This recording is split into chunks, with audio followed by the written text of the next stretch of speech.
ঢাকা টেস্টে পাকিস্তানের বিপক্ষে প্রথম ইনিংসে ২৭ রানের লিড পেয়েছে বাংলাদেশ। সব মিলিয়ে ৩৪ রানের লিড নিয়ে শেষ করেছে তৃতীয় দিন। দিনের খেলা শেষে মেহেদী হাসান মিরাজ জানিয়েছেন ৩০০ রান করেই পাকিস্তানকে ব্যাটিংয়ে পাঠাতে চায় বাংলাদেশ দল। স্পোর্টিং উইকেট বলে এই উইকেটে এখনও ব্যাটাররাই দাপট দেখানোর সুযোগ পাচ্ছে, যদিও শেষ দিকে বোলারদের সুবিধা ক্রমেই বাড়বে। মিরাজ জানালেন ২৯০ থেকে ৩০০ রান করে থামতে চায় বাংলাদেশ। আপাতত দুই দলেরই সমান সুযোগ দেখছেন তিনি। না, অবশ্যই এখনও 2 দিন বাকি আছে।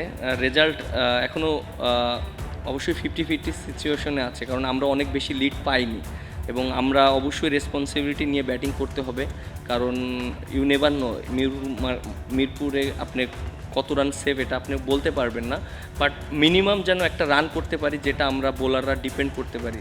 তো আমার কাছে মনে হয় যে প্রায় 290 বা 300 রান একটা ভালো স্কোর হতে পারে এই উইকেটে, কারণ 4-5 নাম্বার দিনে অনেক ডিফিকাল্ট হবে, বাট প্রত্যেকটা ব্যাটসম্যানের এই রেসপন্সিবিলিটি নিয়ে খেলতে হবে।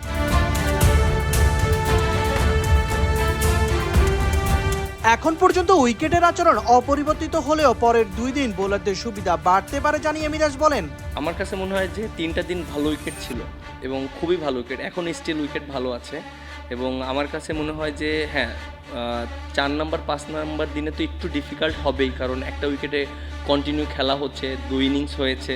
সো অটুক রেসপন্সিবিলিটি নিয়ে ব্যাটসম্যানদের দায়িত্ব নিয়ে খেলতে হবে এবং আমার কাছে মনে হয় যে 5 নাম্বার দিনে যারা ব্যাটিং করবে ওরাই ব্যাটিং করবে, সো আমরা অবশ্যই এই অ্যাডভান্টেজটা পাবো।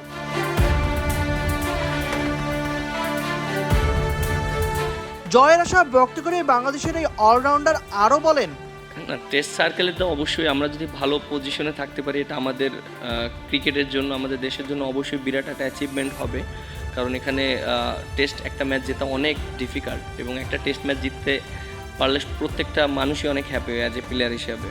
এবং আমার মনে আছে পাকিস্তানে আমরা 2টা টেস্ট ম্যাচ জিতেছিলাম, মানে আমি অনেক খুশি হয়েছিলাম এবং প্রত্যেকটা টিমের প্লেয়ার অনেক খুশি হয়েছিল, কারণ টানা 5 দিন আপনি কষ্ট করে যখন একটা ম্যাচ জিতবেন তখন এটার ফিলিংস অন্যরকম থাকে। সো এইটাই।